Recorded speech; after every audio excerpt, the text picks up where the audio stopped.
Welcome to the Flooring Minute, where we answer flooring FAQs in less than a minute. So today we're going to talk about the disadvantages of dark flooring. It can be hardwood, LVP, tile, laminate, doesn't matter.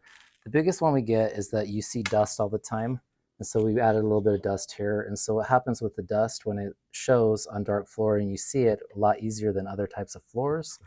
And so the disadvantage with that is people have told us that they feel it necessary to clean their floor all the time, and they wish they would have known that they're going to see dust all the time.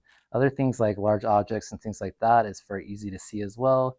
The other thing we've noticed with dark hardwood flooring is when it gets a scratch in it, especially within finish or LVP or laminate, it's very easy to see the scratches too. So that's just something to consider when selecting dark flooring. And we appreciate you watching. Have a great day.